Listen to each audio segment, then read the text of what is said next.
pureza, mãe. Sabe quem eu sou e acha que eu sou perfeita. Mãe, quer dizer carinho, mãe. Quer dizer beijinho, mãe. Me faz sentir especial. Quantas vezes eu não te escutei e escolhi os meus caminhos, mas você não desistiu de mim.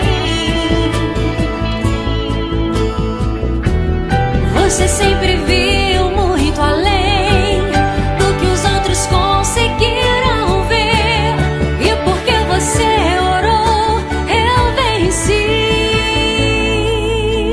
Mãe, eu não te mereço, mãe. Eu te agradeço, mãe. Você não tem preço, mãe. Você é tudo de bom, mãe. Você é tão bonita, mãe. Amor da minha vida, mãe. Minha melhor amiga. Quem te conhece te quer. Mãe, você pra mim é o melhor exemplo de mulher.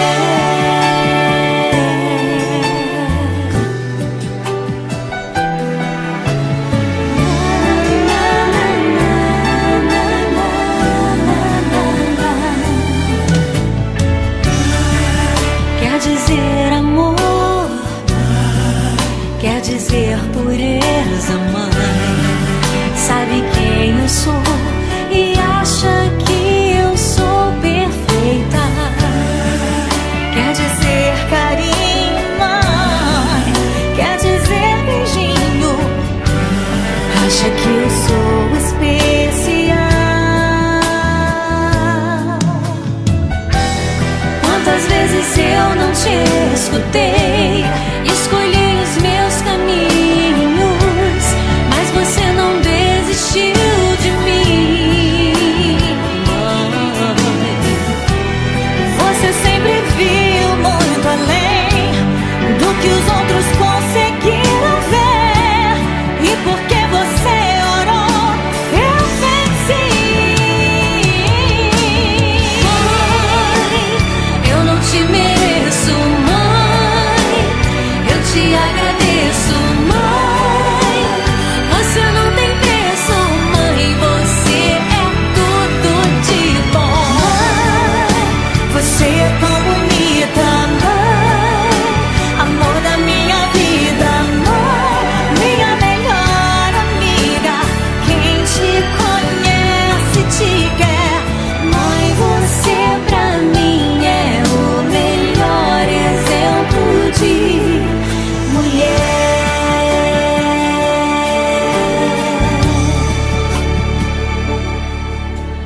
Mãe, você pra mim é o melhor exemplo de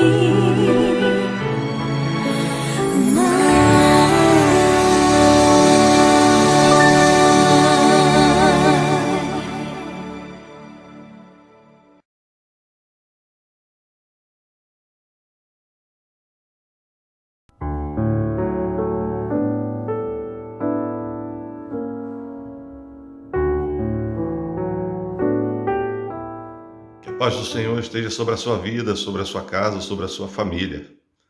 O Senhor nos convida a vivermos uma vida de fé. Em Hebreus capítulo 10, versículo 38, a palavra nos diz: e o meu justo viverá pela fé, e se retroceder, não me agradarei dele. Nós temos, queridos, em nosso coração, dentro de nós, uma porção da fé que foi dada por Deus.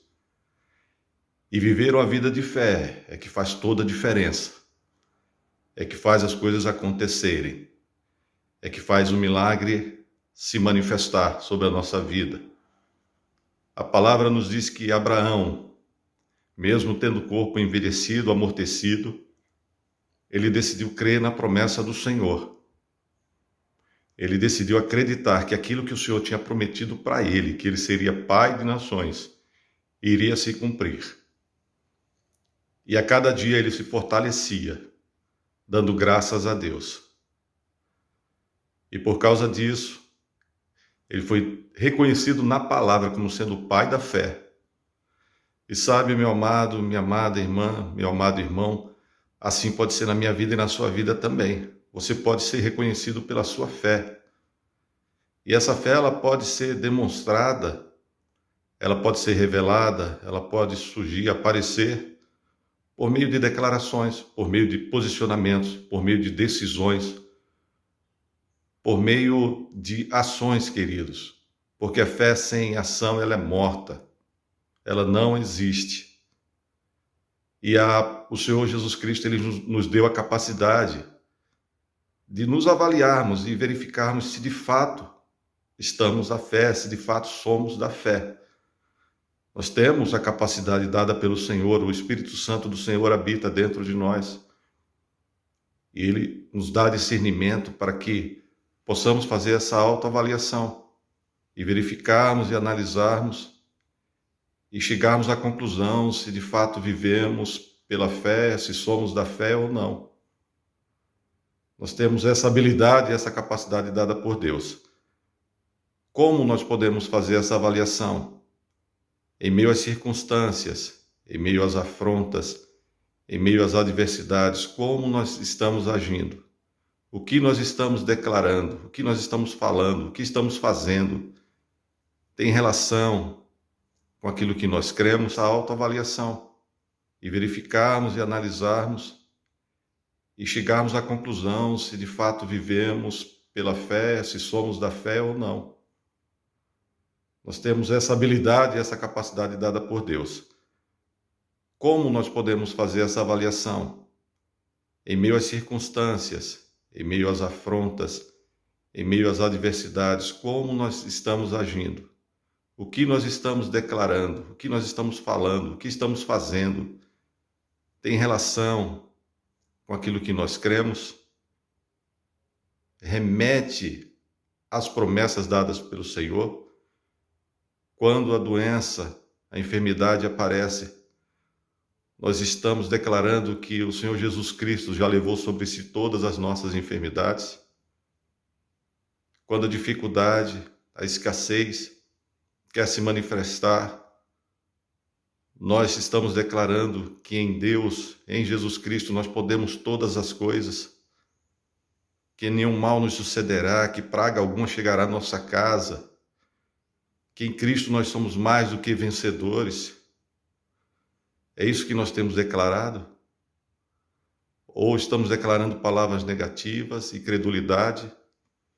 Nós temos a capacidade de fazermos essa autoavaliação.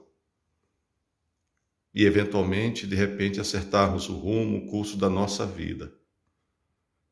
Diante das afrontas, como estamos respondendo, como estamos agindo, em meio às afrontas, às palavras que são lançadas contra nós.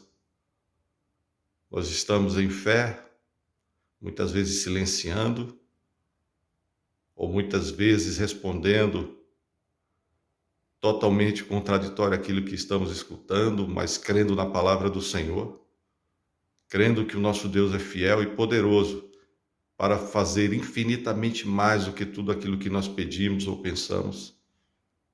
São as nossas ações, são as nossas declarações que vão mostrar se nós estamos nos fortalecendo por meio da fé ou não. Se nós estamos vivendo pela fé, crendo que tudo aquilo que o Senhor prometeu para as nossas vidas vai se cumprir, porque de fato vai, querido.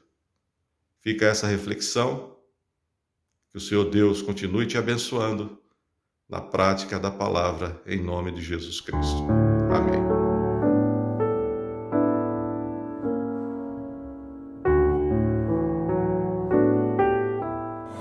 Nos restitui, Deus. Esse é o nosso clamor, Senhor, nos restitui.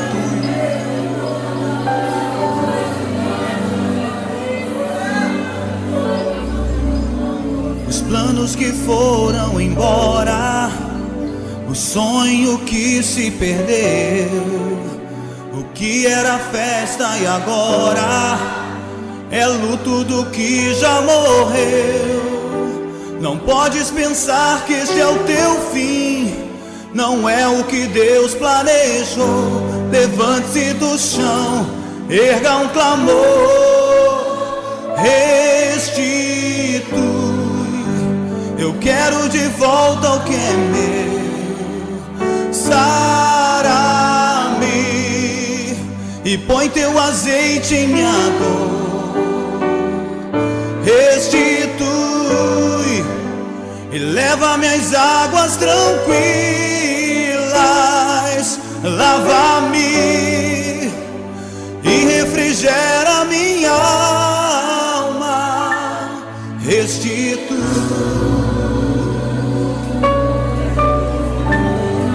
Restitui, Senhor. Ouça o nosso clamor.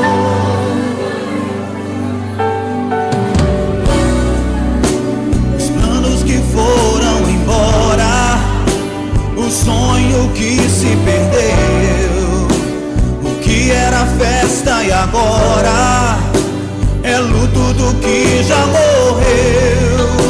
Não podes pensar que este é o teu fim, não é o que Deus planejou. Levante-se do chão, erga um clamor, restitui.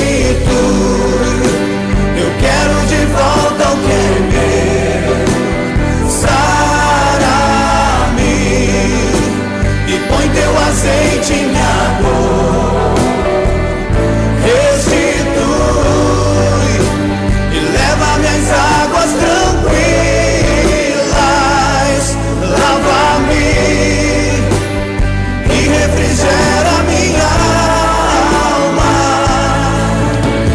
E o tempo que roubado foi, não poderá se comparar a tudo aquilo que o Senhor tem preparado ao que clamar.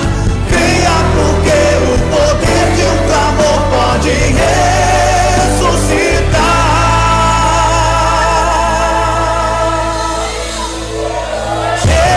Restitui. Eu quero de volta o que é meu. Sara-me e põe teu azeite em minha dor. Restitui e leva-me às águas tranquilas. Lava-me, Senhor, e refrigera minha alma.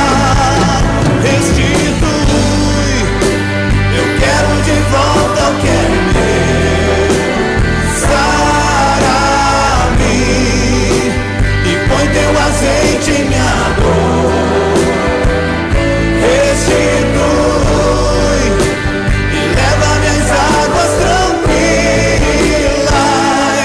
Lava-me, Senhor, e refrigera minha alma.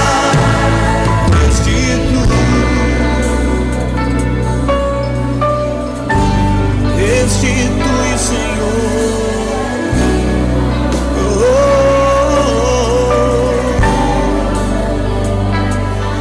Restitui, restitui, Senhor.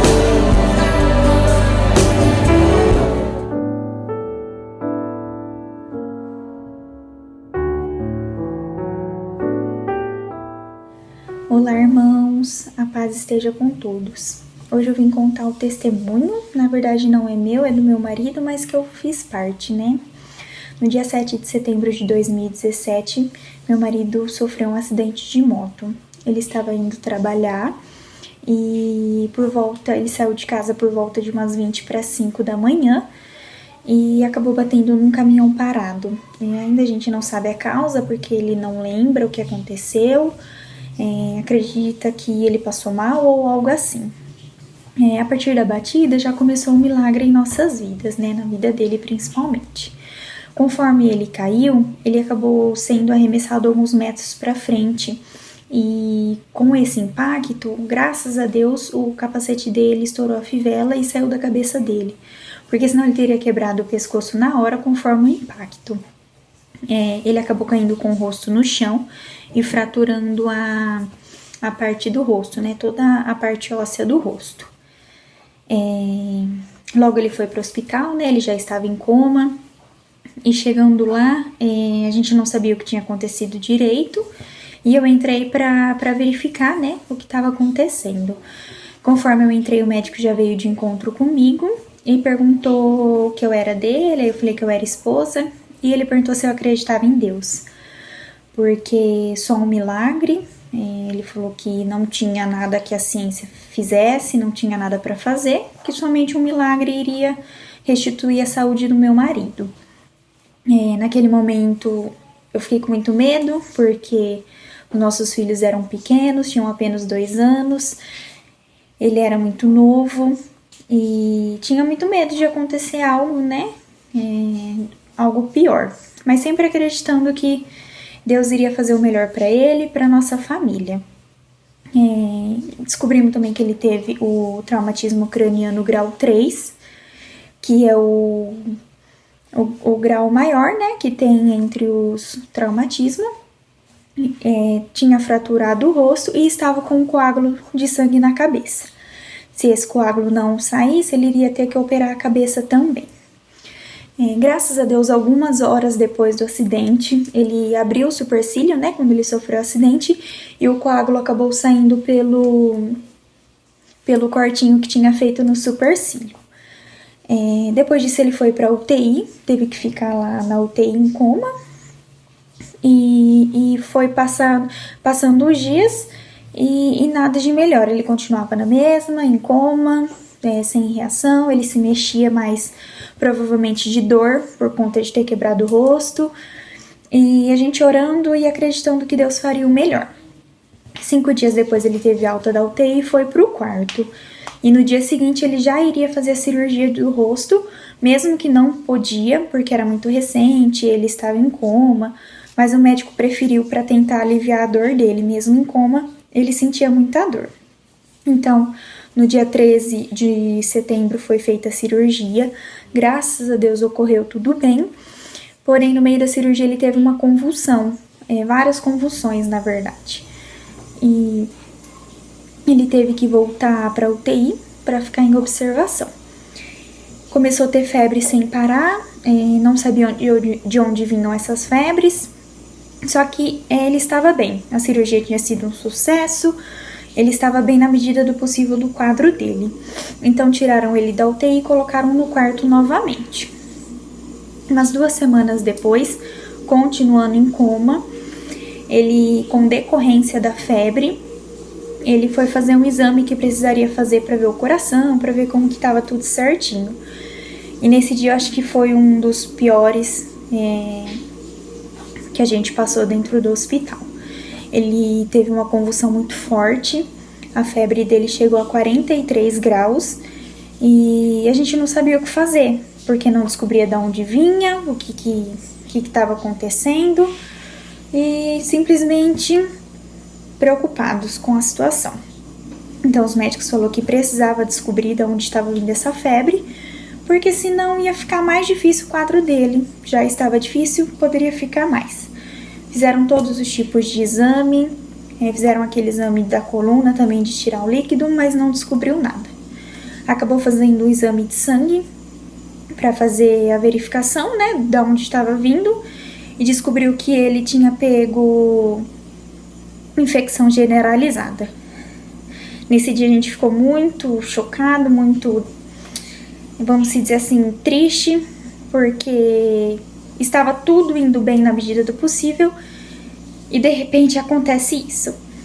O médico falou assim que estava no sangue dele e se chegasse a algum órgão, ele sofreria falência múltipla de órgãos e viria a óbito, que seria um quadro irreversível. Então a gente começou a orar mais do que a gente já estava orando. Ele começou a tomar 3 tipos de antibiótico para ver se combatia, porque precisava combater essa bactéria. Conforme foi passando os dias, o médico falou que ele precisaria, ele iria dar alta, independente da situação dele, no dia 12 de outubro. Mesmo em coma, ele poderia estar em casa porque ficar no hospital seria ruim. Depois de uma semana que a gente descobriu que ele estava com essa infecção, graças a Deus, os antibióticos combateram e ele ficou curado, graças a Deus, e ainda em coma. Quando o médico falou que iria dar alta para ele, mesmo em coma, eu não aceitei, eu não queria, porque seria muito difícil para mim cuidar dele, cuidar dos meninos pequenos, nossos filhos, e eu queria que Deus iria fazer um milagre por completo em nossas vidas. Ele iria ter alta na quinta-feira, no dia 12 de outubro, e para a honra e glória do Senhor, na segunda-feira, antes da alta, ele acordou. Acordou assustado, sem entender o que estava acontecendo, mas bem na medida do possível. Foram 32 dias em coma, 35 dias de hospital, e viemos para casa. Em casa foi feita toda a reabilitação dele, onde ele teve que aprender a andar, a comer, a falar, a tomar banho e aprender tudo de novo. Mas tudo foi para a honra e glória do Senhor. Hoje meu marido tem a saúde estabelecida, não ficou sequela nenhuma, onde todos os médicos falavam que o coma duraria no mínimo 1 ano, durou 32 dias e graças a Deus hoje ele já voltou a trabalhar, ele joga bola, ele voltou à vida dele normal. E tudo isso para a honra e glória do Senhor. Sabemos que tem situações que é muito difícil, é muito complicado, mas temos que crer que Deus é Deus do impossível. Agradeço a oportunidade e creio em Deus, que tudo dará certo.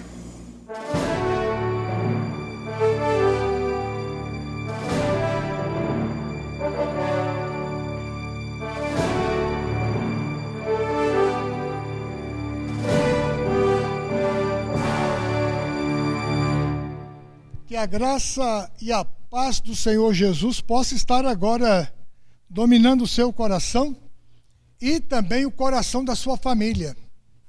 Pegue a sua Bíblia, convide a sua família. Vamos participar agora de um culto de Santa Ceia. Vamos participar da Santa Ceia. Prepara a sua mesa aí, prepara o suco de uva, o pão. Daqui a pouco nós vamos orar, vamos consagrar a mesa aí que está na sua casa e nós vamos prestar a Deus um culto de adoração e louvor. Antes eu quero orar. Feche seus olhos e vamos orar.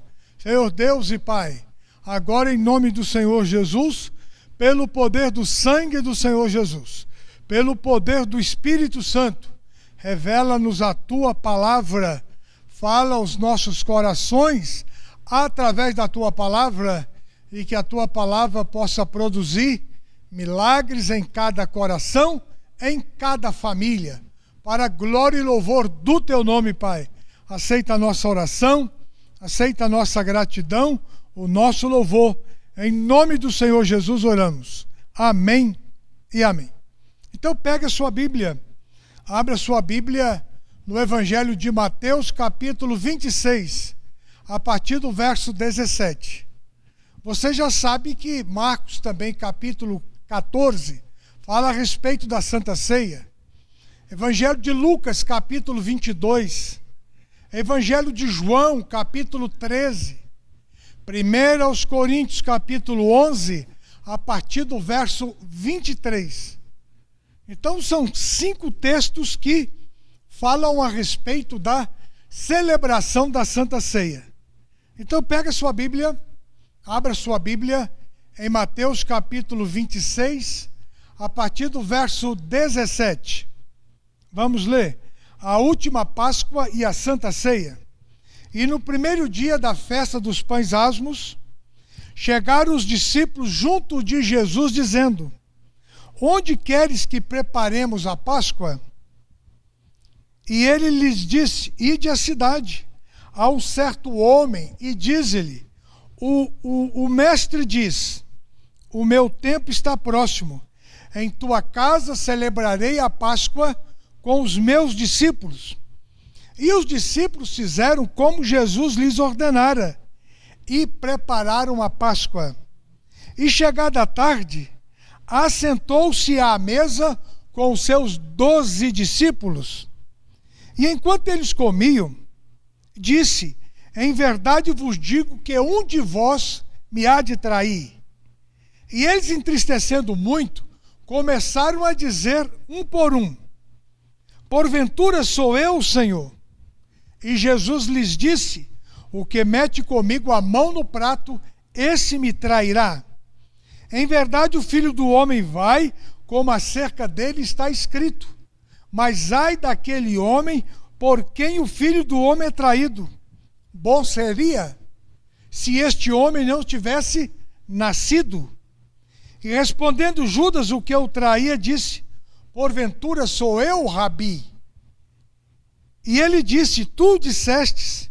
Enquanto comiam, Jesus tomou o pão, abençoando-o, partiu e o deu aos seus discípulos e disse: tomai e comei, isto é o meu corpo. E tomando o cálice e dando graças, deu-lhe dizendo: bebei dele todos, porque isto é o meu sangue, o sangue da nova aliança, que é derramado por muitos para a remissão dos pecados. E digo-vos que desde agora não beberei deste fruto da vide, até aquele dia em que o beba de novo convosco no reino do meu Pai. E tendo cantado o hino, saíram para o Monte das Oliveiras.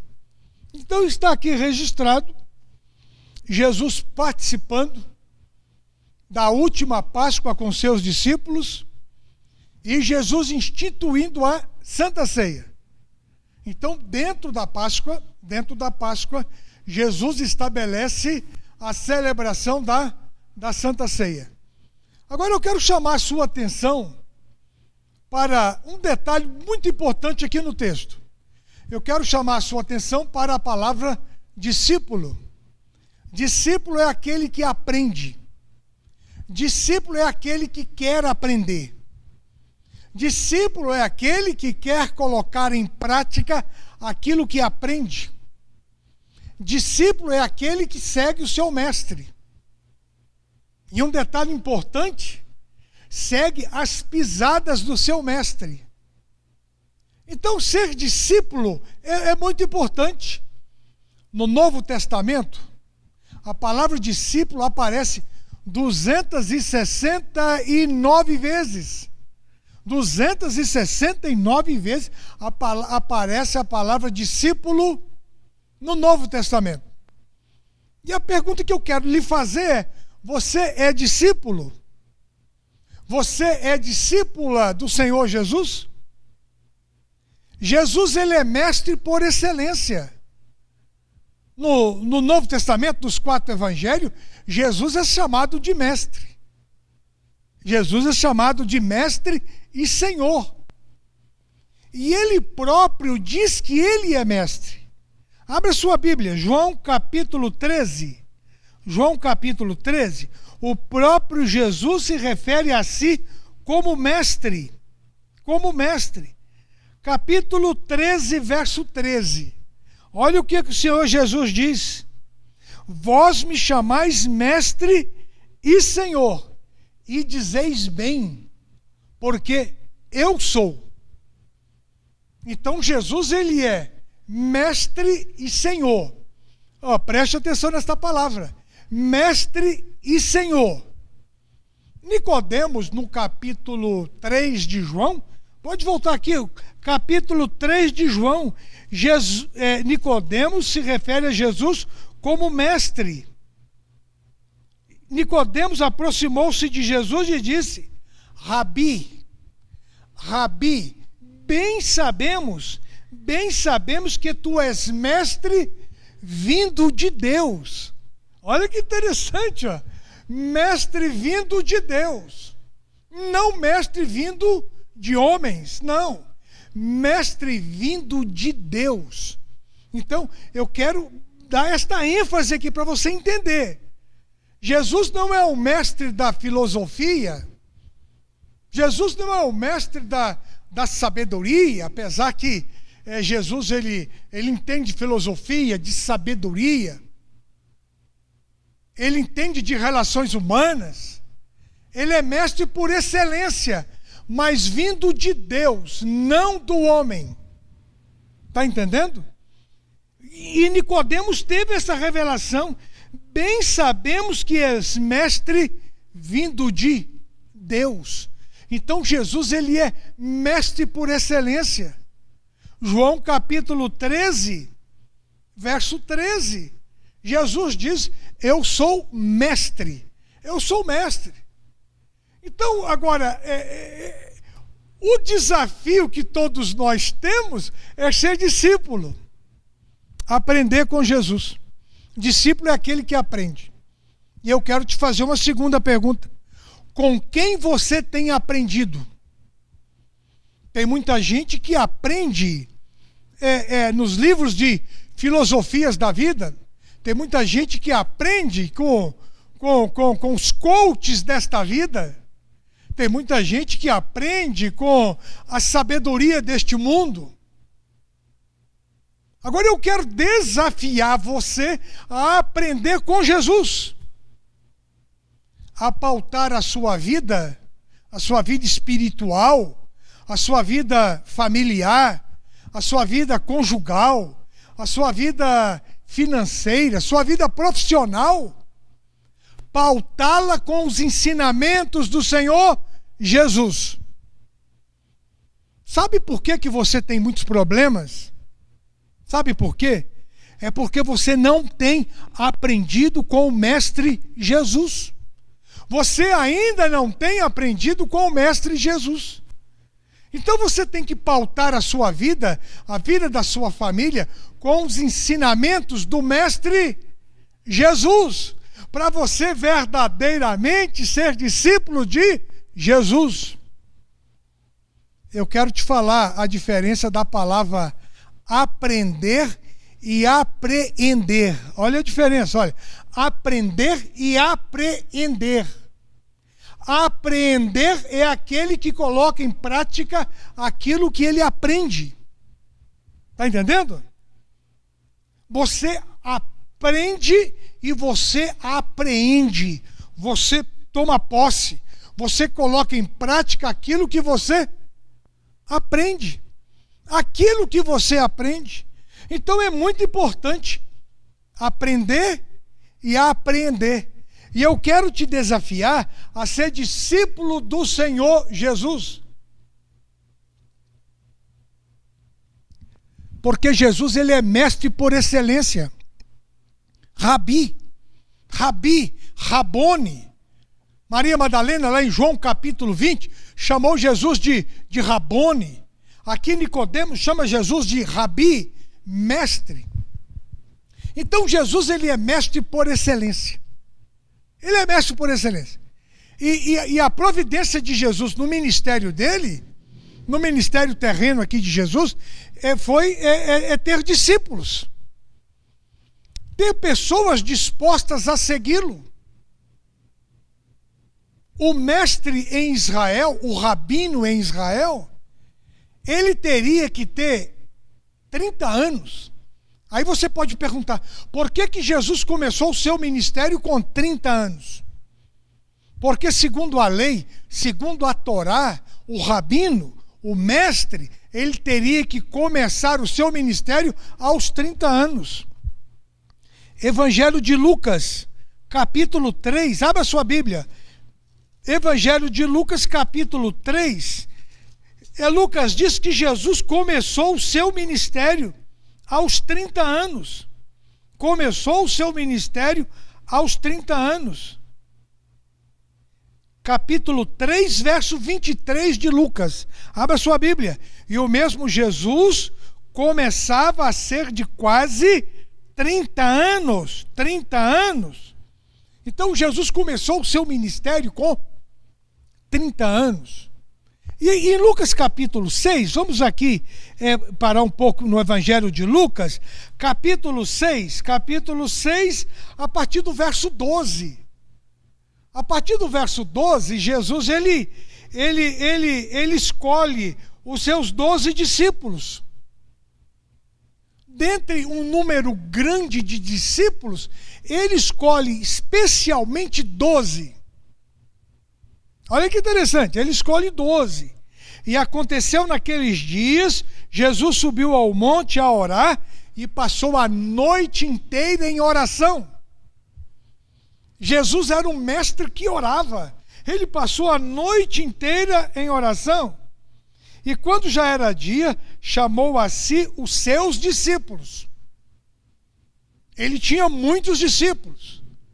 Aqui no capítulo 10 de Lucas, se virarmos aqui algumas páginas, Jesus fala que a Bíblia fala de 70 discípulos. 70 discípulos. Depois disso, designou o Senhor ainda outros 70 discípulos. Eu quero chamar a sua atenção, olha, 70 discípulos. Agora, dentre os 70 discípulos, Jesus escolheu 12. 12. Aqui no capítulo 3, no capítulo 6, a partir do verso 12.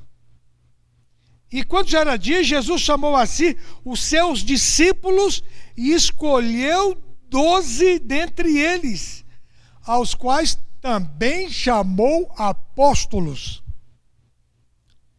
Está entendendo? Olha, dentre os seus discípulos, Jesus chamou 12, de uma forma especial.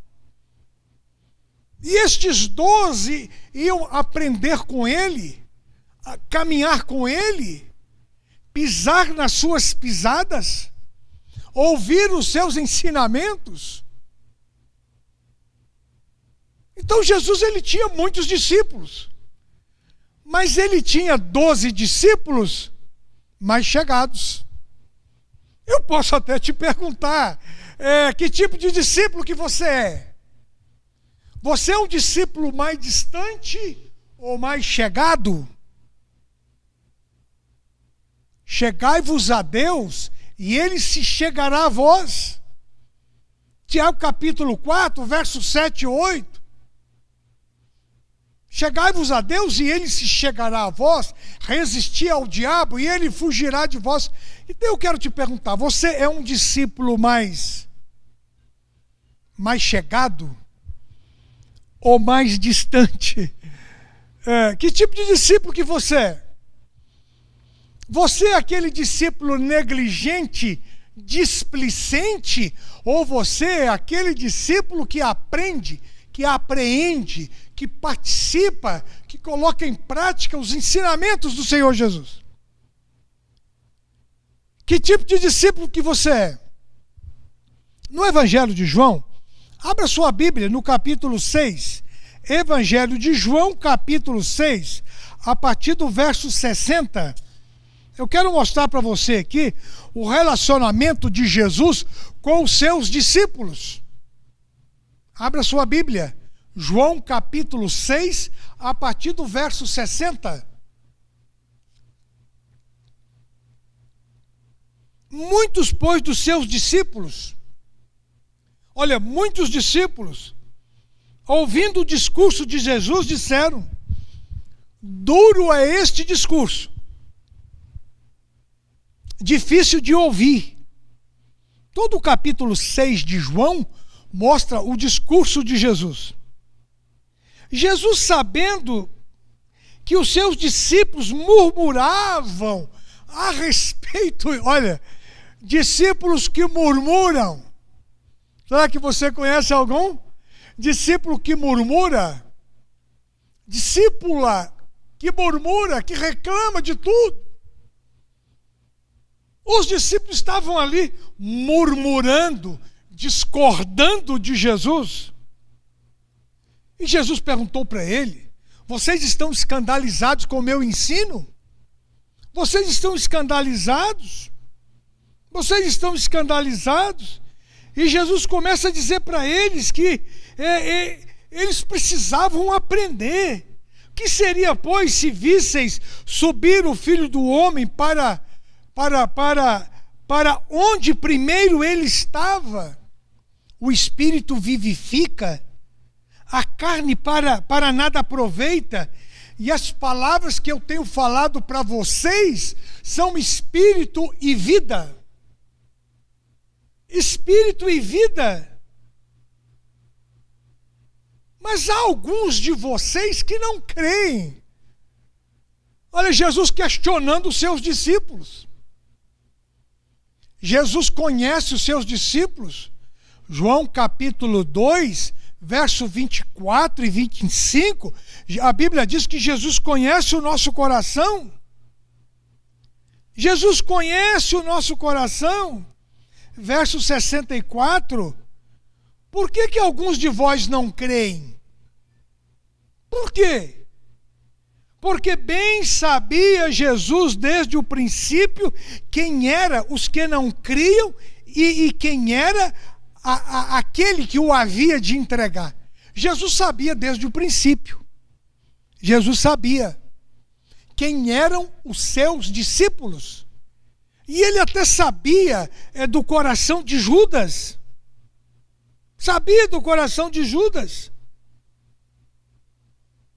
E Jesus ainda diz aqui no verso 65, por isso eu vos disse que ninguém pode vir a mim e ser o meu discípulo se o meu Pai não o trouxer. Preste atenção nesta verdade. Os discípulos de Jesus são trazidos pelo Senhor, Deus e Pai. É o Pai que traz. O próprio Jesus disse, se por meu Pai não lhes for concedido. Então preste atenção, você é discípulo de Jesus, isso é a graça do Pai sobre a sua vida. Foi o Pai que te escolheu e que te trouxe até Jesus para você ter o privilégio de ser discípulo.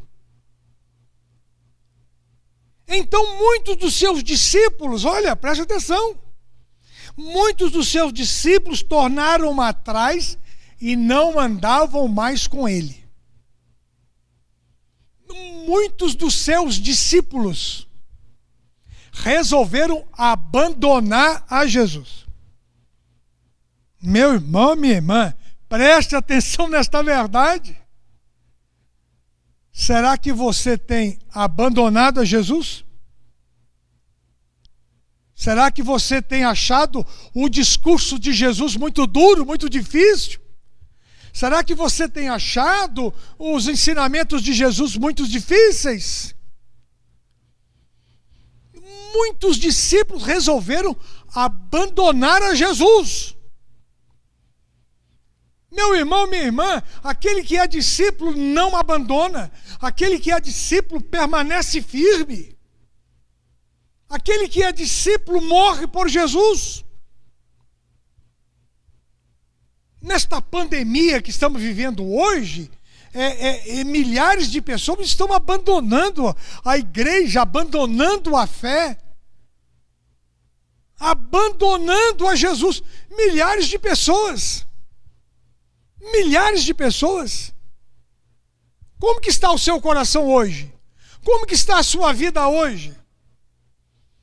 Será que você está no processo de abandonar Jesus? Você não lê mais a Bíblia? Você não ora mais? Você não adora mais?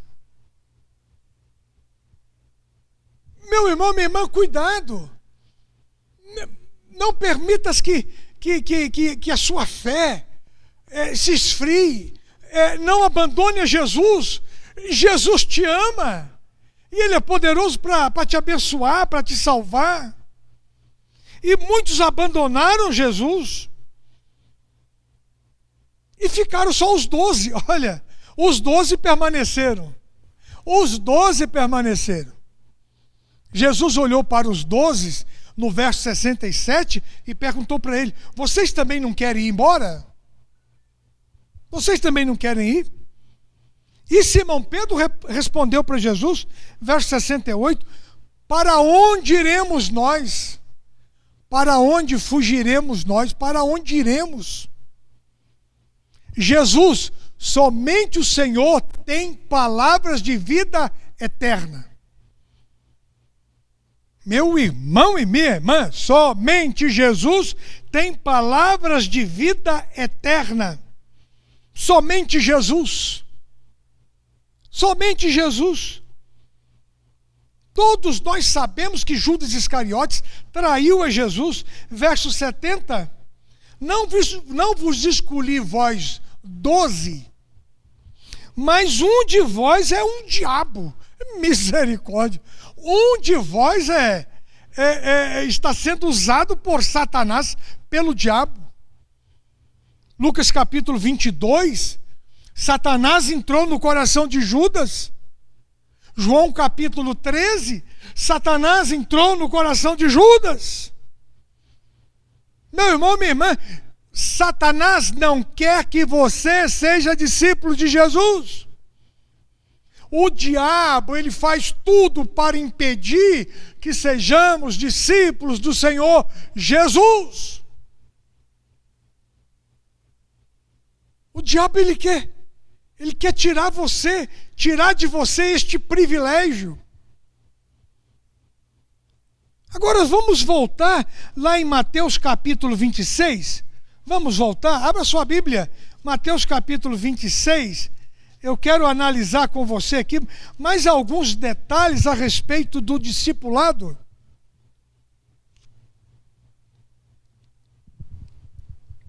A partir do verso 17. E no primeiro dia da festa dos pães asmos, chegaram os discípulos junto de Jesus. Primeiro detalhe: discípulo é aquele que está junto com Jesus. Discípulo é aquele que anda junto com Jesus. Chegaram junto de Jesus e perguntaram para Jesus: onde queres que preparemos a Páscoa? O discípulo, qualquer coisa que ele for fazer, ele pergunta para Jesus. Ele busca a orientação do Senhor Jesus. Ele lê a Bíblia. Ele quer saber o que Jesus quer. Onde queres que preparemos a Páscoa? Jesus, no verso 18, ele diz: ide à cidade. E há um certo homem, diz-lhe, o mestre diz, olha que coisa gloriosa, o mestre diz, em tua casa celebrarei a Páscoa com os meus discípulos. O mestre diz, em tua casa. Meu irmão, minha irmã, quem é que manda na sua casa? Quem é que manda na sua casa? Será que o Mestre Jesus manda na sua casa? Como que é a sua casa? Como que é? Como que é a sua casa? A sua casa está preparada para servir o Mestre Jesus? O Mestre diz: em tua casa celebrarei a Páscoa com os meus discípulos. E os discípulos fizeram como Jesus lhes ordenara. Quem é que manda na sua casa? Será que é o seu filhinho, a sua filhinha, o seu filhinho rebelde, a sua filhinha rebelde? Será? Quem é que manda na sua casa? Como que é a sua casa? O ambiente da sua casa é propício para Jesus estar? Na sua casa tem louvores a Deus, adoração a Deus? Ou na sua casa você escuta todo tipo de música, músicas profanas, abomináveis aos olhos de Deus? O que é que você vê na sua televisão, na sua internet, nas redes sociais? Dê uma pensada. Jesus manda na sua casa? O ambiente é propício para Jesus estar na sua casa? Na sua casa fala-se palavrão? Meu Deus! Tem casa que fala palavrão. Tem esposo que agride a esposa, tem esposa que agride o esposo. Tem pais que agridem os filhos com cada palavrão terrível. Como que está a sua casa? Como que está a sua casa? Jesus aqui escolheu a casa deste homem porque ela estava preparada. E eles foram e prepararam a Páscoa. O cenáculo estava preparado. A sua casa está preparada. Meu irmão, minha irmã, vocês são verdadeiramente discípulos de Jesus. Como que está a sua casa? Olha que interessante aqui. Interessante. E os discípulos fizeram como Jesus lhes ordenara. E chegado à tarde, Jesus sentou-se à mesa com os seus 12 discípulos. E depois, sentados à mesa, Jesus revelou que tinha um discípulo que estava possesso por Satanás. Misericórdia. No meio dos 12 discípulos tinha um traidor. Tinha um traidor. Meu irmão, minha irmã, na sua casa, não seja você o traidor, pelo amor de Deus. Eu conheço a história interessante de um pai. Tinha um quadro na sala da sua casa e estava escrito: eu e a minha casa servimos ao Senhor. Lembra lá de Josué, capítulo 24? Eu e a minha casa servimos ao Senhor. Mas o pai escreveu estrategicamente, menos o fulano. Tinha um filho que não servia, tinha um filho que era um traidor. E as pessoas, quando chegavam naquela casa e viam aquele quadro, e eles perguntavam: quem que é o traidor? Quem que é o fulano que está escrito aí no quadrinho? Quem que é? Aí o pai tem que falar: é aquele ali, ó. Meu irmão, minha irmã, eu e a minha casa serviremos ao Senhor. Na minha casa não tem traidor. Não tem. Na minha casa não tem. Tome posse desta verdade. Jesus quer abençoar a sua casa. Jesus quer abençoar a sua família. E aí a Bíblia ainda nos diz aqui, no verso 26, Jesus tomou o pão e deu aos seus discípulos. Jesus pegou o cálice e deu aos seus discípulos. Para participar da Santa Ceia, tem que ser discípulo de Jesus, entendeu? Não é todo mundo que pode participar da ceia, não. Mesmo a ceia online, vamos aqui todo mundo, não pode. Para participar da ceia tem que ser discípulo de Jesus. Tem que ser discípulo de Jesus para participar da Santa Ceia. Agora, o último detalhe, e digo-vos que desde agora não beberei do fruto desta vide, até que eu beba de novo convosco, com os meus discípulos, no reino do meu Pai.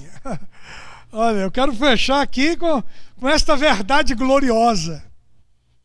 Um dia os discípulos estarão com Cristo no reino do Pai por toda a eternidade. Entendeu?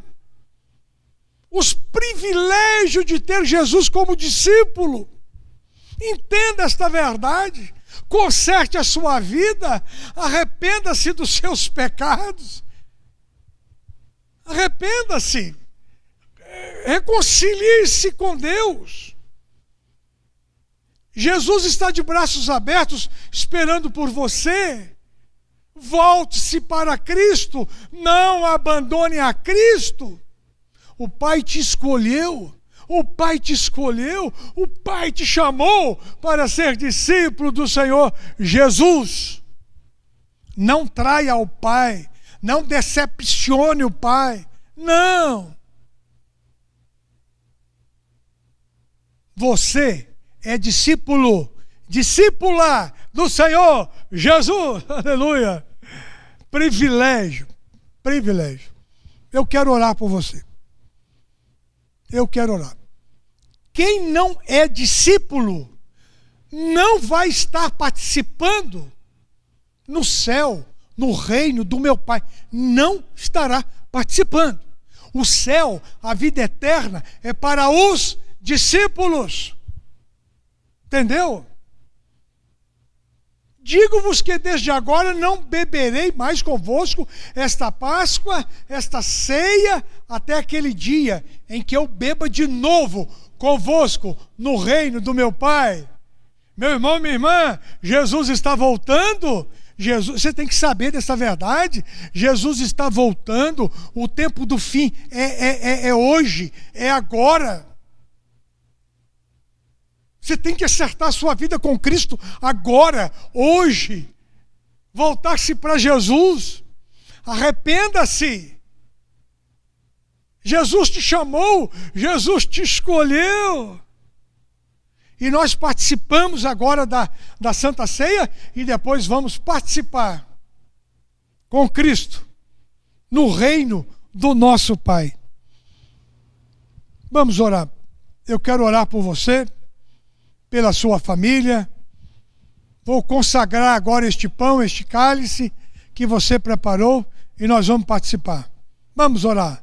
Senhor Deus e Pai, em nome do Senhor Jesus, aceita a nossa gratidão, porque o Senhor nos chamou, o Senhor nos escolheu para sermos discípulos do Senhor.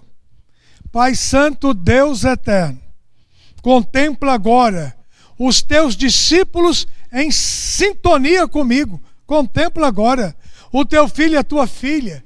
Jesus amado, que nós possamos aprender contigo, que nós possamos aprender, colocar em prática aquilo que o Senhor nos ensina, aquilo que a tua palavra nos ensina.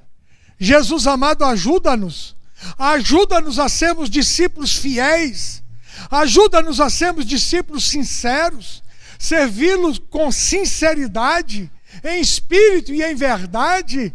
Jesus, ajuda-nos. Espírito Santo, ajuda-nos a sermos discípulos fiéis, para a glória do teu nome. Pai Santo, Deus eterno, abençoa agora este pão, abençoa agora este cálice que está preparado, e ao participarmos que sejamos abençoados pelo Senhor. Pai Santo, Deus eterno, consagramos agora e abençoamos agora este pão e este cálice, em nome do Senhor Jesus. Com gratidão e louvor nós oramos. Amém e amém. Então pega o seu pão, pegue o pão. Mateus capítulo 26, verso 26. Enquanto comiam, Jesus tomou o pão, abençoando, partiu e o deu aos seus discípulos.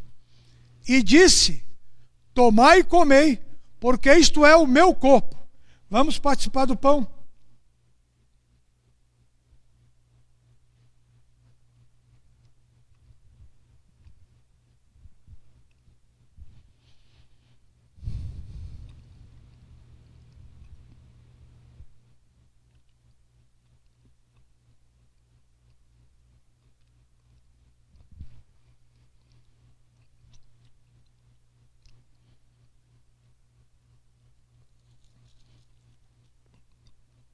E tomando o cálice, disse: bebei dele todos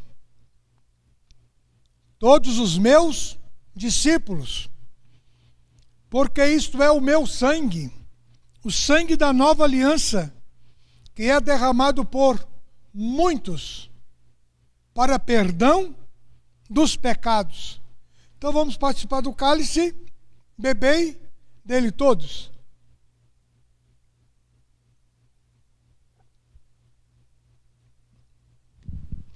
Glorifique a Jesus agora. Agradeça a Jesus por este momento glorioso. Vamos orar. Senhor Deus e Pai, aceita a nossa gratidão, porque nós somos teus discípulos em Cristo Jesus. E agora, Pai, que o teu grande amor, que a tua graça que as consolações eternas do Espírito Santo prevaleça e permaneça no coração dos teus discípulos, para a glória do teu nome. Em Cristo Jesus nós oramos. Amém e amém. Muito obrigado pela sua atenção e que Deus te abençoe.